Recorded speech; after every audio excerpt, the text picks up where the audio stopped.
somewhere in your kitchen right now, sitting quietly in a carton that probably cost you less than $2, is a food that has been feeding human beings for thousands of years. A food so ordinary, so taken for granted, that most people never stop to think about what it might actually be doing inside their body. And here's the thing that might genuinely surprise you. Whether that food is working in your favor or slowly working against you has almost nothing to do with the food itself. It has everything to do with a handful of small decisions you make around it every single day. Decisions that most people living with diabetes have never been told about. Decisions so simple they seem too small to matter. But they are not too small. They can mean the difference between waking up to a fasting blood sugar of 170 and consistently waking up to a fasting blood sugar closer to 125. That food is eggs. And this is a conversation worth having carefully and honestly. My name is Dr. Harlan, and for the past 15 years, my work has lived at the crossroads of metabolic medicine, nutritional science, and the specific health challenges that come with aging past 50. The patients I see every week are not numbers on a chart. They are people who are trying hard, who are genuinely motivated, who are following advice they receive in good faith, and who are still struggling. Their A1C won't budge. Their morning numbers stay stubbornly high. They feel like their own body has become a system they can no longer read or trust. And so often, the conversation that finally shifts something for them is a conversation about breakfast. About eggs specifically, about what surrounds them when they are eaten and what the science actually says, not the science from 15 years ago, but what we know today. So let's begin at the foundation, because the biggest confusion I encounter around eggs and blood sugar management comes from a misunderstanding of how type 2 diabetes actually functions at the cellular level. Most people believe, and this belief is completely understandable given how the condition is often explained, that the core problem in type 2 diabetes is an inability to produce enough insulin. But for a large number of people, especially in the early and middle stages of the condition, that is not the primary problem at all. The body is often producing insulin in normal or even elevated amounts.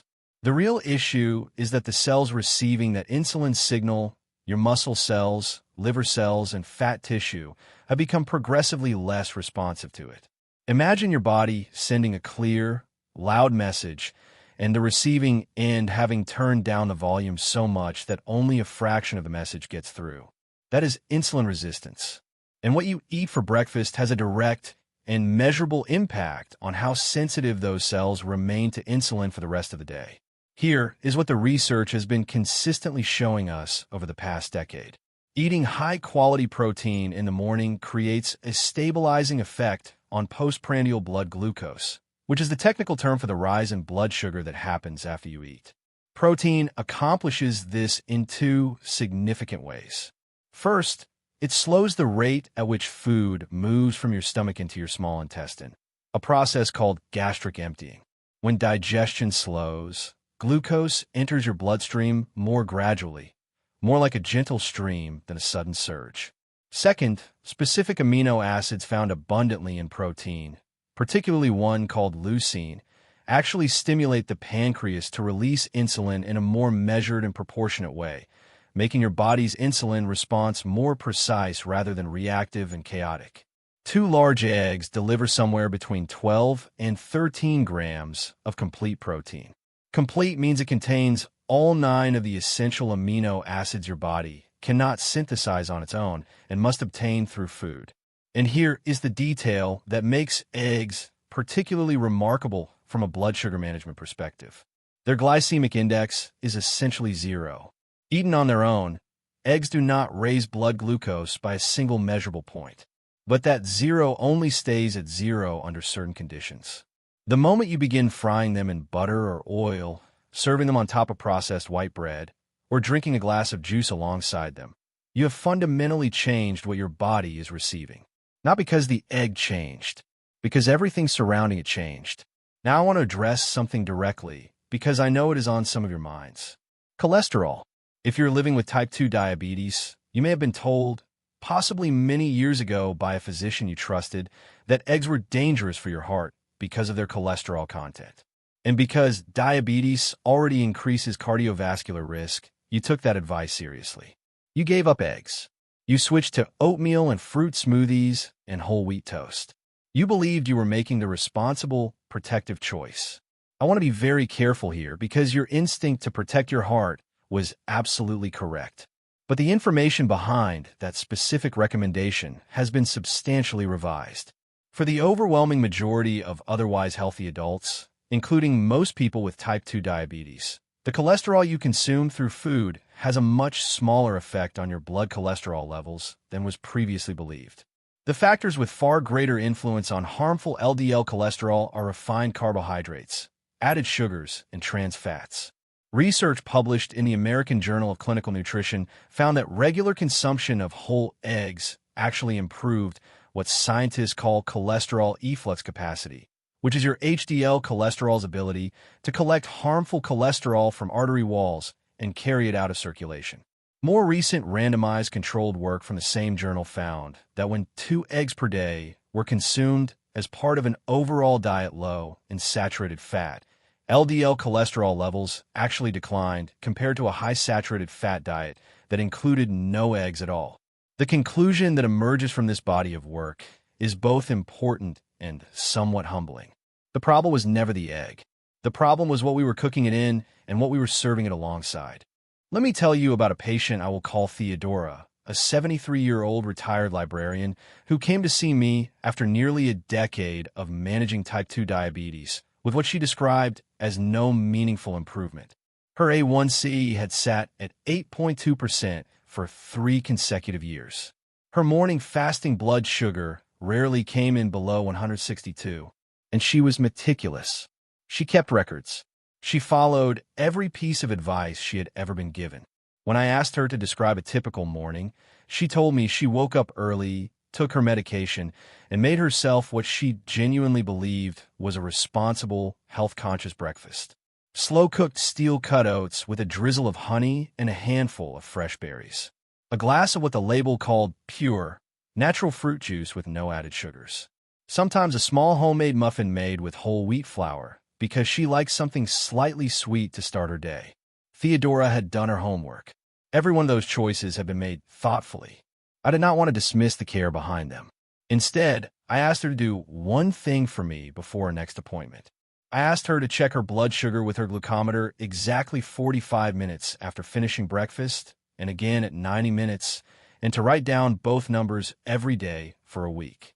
She came back the following week and placed her log on the desk between us without a word. At 45 minutes, her blood sugar was averaging 211. At 90 minutes, it was still hovering around 196. Every single morning, before 8 o'clock, her blood sugar was surging past 200. The oats, even the steel-cut variety she had so carefully chosen, were breaking down into glucose rapidly in the absence of meaningful protein to slow them down. The honey was delivering pure, simple sugar with nothing to buffer it.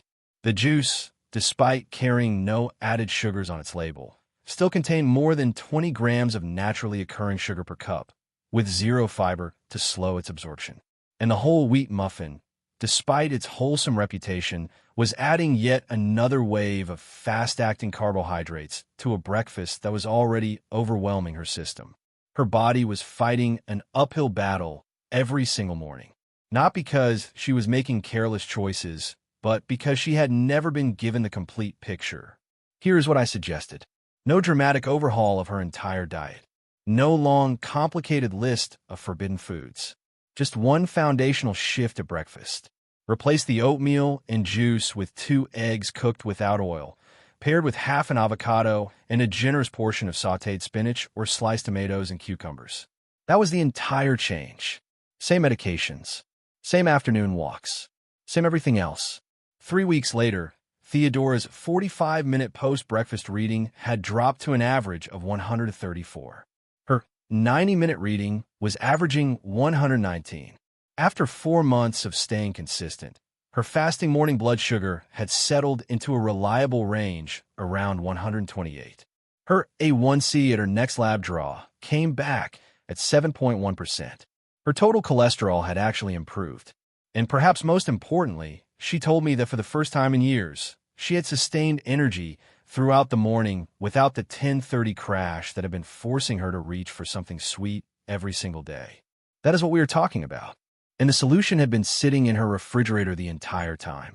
Now let us get into the practical details, because knowing that eggs are beneficial is only half of the equation. The way you prepare them determines whether that benefit actually reaches you. The cleanest preparation for blood sugar management is eggs cooked without any added fat. I know that sounds unusual because we have always associated eggs with butter sizzling in a pan. But here is the nuance. Egg yolks already contain their own natural fat. In a good nonstick pan over medium heat, 2 beaten eggs will cook in under 3 minutes without a single drop of oil added. The result is soft, creamy scrambled eggs with nothing complicating the metabolic picture. Hard-boiled eggs are equally excellent, and I recommend them especially for people who feel pressed for time in the morning. Boil a batch of 6 or 8 on a Sunday evening. They keep well in the refrigerator for up to a week. Pull 1 or 2 out in the morning, slice them over your vegetables, and breakfast is on the table in 4 minutes. Poached eggs, cooked in simmering water with a small splash of vinegar to help the whites hold their shape, are another wonderful oil-free option. What you want to steer away from is frying. Even olive oil, which is genuinely a healthy fat in other contexts, loses many of its benefits when heated to frying temperatures. Beyond that, frying adds a significant caloric and fat load that, in the context of insulin resistance, can temporarily impair cellular insulin sensitivity. Reserve your olive oil for drizzling over finished vegetables or dressing a salad. Use it cold or at low heat, where its benefits remain intact. When it comes to pairing, half a ripe avocado is the finest companion eggs can have in a blood sugar-conscious breakfast. The monounsaturated fats it contains slow digestion and reduce the glycemic impact of anything else in the meal, while simultaneously supporting cardiovascular health. Spinach deserves particular mention because it is one of the most concentrated dietary sources of magnesium available, and studies have repeatedly confirmed that people with type 2 diabetes tend to carry lower magnesium levels than those without the condition. Low magnesium is directly linked to reduced insulin sensitivity. Eating spinach regularly, particularly alongside a protein-rich meal, is one of the simplest and least discussed ways to address that gap. Tomatoes, bell peppers, onions, mushrooms, zucchini, all outstanding additions. Low in carbohydrates, high in fiber, filling, and they increase the nutritional density of the meal without pushing glucose upward. What to avoid pairing with eggs? White bread, flour tortillas, pastries, hash browns, sweetened condiments like ketchup or hot sauce with added sugar, fruit juice of any variety, and processed breakfast meats like sausage links or cured bacon. These pairings feel natural because they are culturally familiar. They feel like they belong with eggs. But every one of them either spikes blood sugar directly or introduces inflammatory saturated fat and sodium that actively undermines the work the eggs were doing. Now, I want to share something I promised earlier because it is one of the most underappreciated pieces of information I give to patients, and almost nobody is talking about it in the context of diabetes management. There's a physiological event that occurs in the hours just before you wake up, and it has a name. It is called the dawn phenomenon. Here's how it works. In the early morning hours, your body releases a natural cascade of hormones, including cortisol, glucagon, and growth hormone, as part of its built-in preparation to bring you from sleep into wakefulness and activity. One of the effects of this hormonal wave is that your liver begins releasing stored glucose into the bloodstream. In people without diabetes, the body simply increases insulin output slightly and manages this release without any visible effect on blood sugar readings. But in people with type 2 diabetes, this same liver glucose release can push fasting morning numbers significantly higher than they were at midnight, sometimes by 30, 40, or even 50 points. Here is the critical connection to what you eat. A high-carbohydrate breakfast essentially layers a second glucose surge on top of the one your liver already delivered. A high-protein breakfast with eggs at the center sends a stabilizing signal to your metabolic system. It provides your muscles and organs with the nutrients they need to function without triggering additional insulin surges, and it dampens the inflammatory cascade that elevated cortisol can set off. The practical implication of this is clear. Eating your egg-based breakfast within 30 to 60 minutes of waking is not just a nice habit. It is a strategic act of metabolic timing. Give your body protein early, before that morning cortisol window runs unchecked, and your blood sugar curve for the remainder of the day will be measurably more stable. There's one more piece I want to share before we bring this together, and it comes from a patient I will call Vincent, a 68-year-old retired civil engineer who had what he called his night numbers under reasonable control, but woke up consistently with fasting blood sugars between 150 and 165, despite maintaining decent glucose levels throughout most of the day. Vincent was already eating eggs for breakfast, which was a genuine point in his favor. But his evening routine was the complicating factor. Dinner most nights centered on rice or pasta, and before bed, he would often have a small bowl of cereal to settle a mild hunger that would creep in around 9 in the evening. I explained to him what happens metabolically when you load carbohydrates significantly in the evening hours.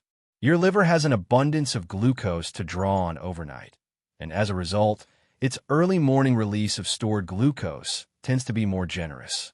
The liver is simply working with what it was given. When you replace that evening carbohydrate load with a protein-centered meal, the liver's overnight behavior shifts. It has less to work with, and its early morning release becomes more measured and controlled. I suggested Vincent try what I call the evening anchor meal 3 nights each week. A 2 or 3 egg omelet packed with whatever vegetables he had available, spinach, peppers, mushrooms, onions, alongside a simple green salad dressed with olive oil and a splash of apple cider vinegar. No bread, no rice, no pasta. Just eggs and vegetables 3 evenings per week. After 3 weeks, his average fasting blood sugar had fallen from 158 to 135. His primary care physician, reviewing his home glucose log at a routine visit, asked which medication had been adjusted. Vincent told him he had added eggs to dinner 3 nights a week. There was a long pause on the other end of the conversation, because we were simply not conditioned to think of a specific food choice made at a specific time of day as having that kind of targeted and measurable physiological effect. But it does. A word of important caution here. If you are on insulin therapy, introducing significantly more protein in your evening meals can influence how your insulin works through the night. Before making changes this substantive, please have a direct conversation with your physician or endocrinologist. Explain what you are considering. Ask whether any adjustments to your dosing or timing might be warranted. This is not optional guidance. It is part of the strategy working correctly.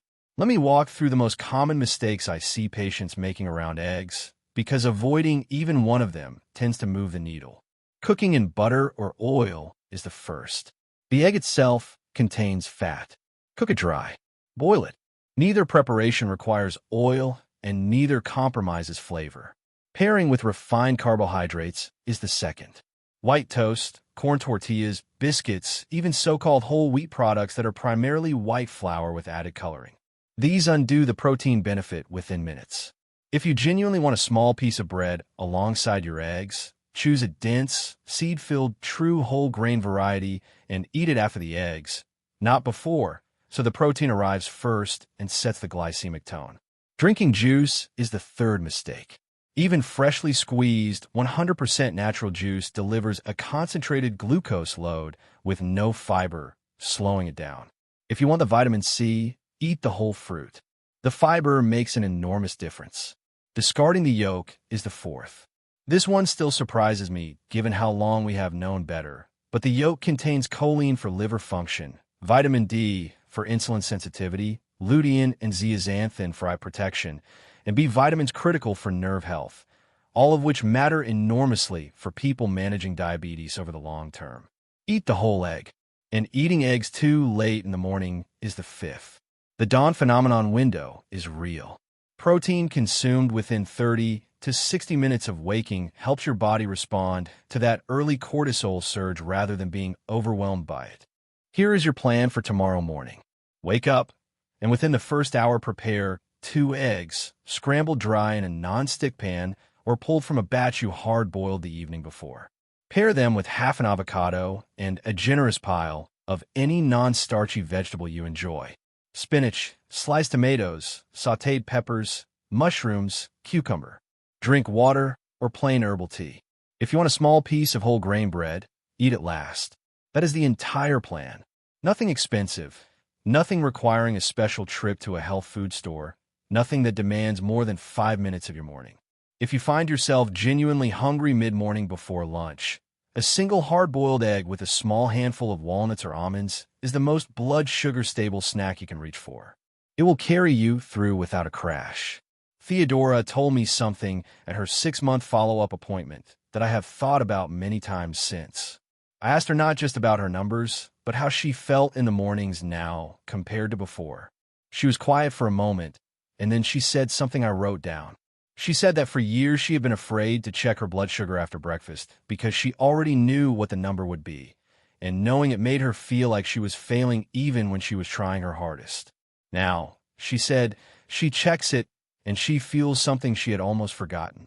She feels capable, not proud of the food itself, but proud of finally having information that actually matches the effort she was always willing to put in. That is what this is really about. Not eggs, not glycemic indices or amino acid profiles. It is about giving people back a sense of real agency over their own health. About replacing the frustration of trying hard and getting nowhere with a strategy that corresponds to how your specific body actually functions. Your body is not working against you. It has been doing exactly what bodies do when given a particular set of inputs. When you change those inputs thoughtfully, when you give it high-quality protein at the right time, paired with the right foods and free of the companions that undermine it, your body responds. Sometimes faster than you ever expected it would. Start tomorrow. 2 eggs, half an avocado, a generous plate of vegetables, eaten within the first hour of waking. Then come back and tell someone what your numbers looked like. Because that conversation, the one where someone says it actually worked, is the one worth having.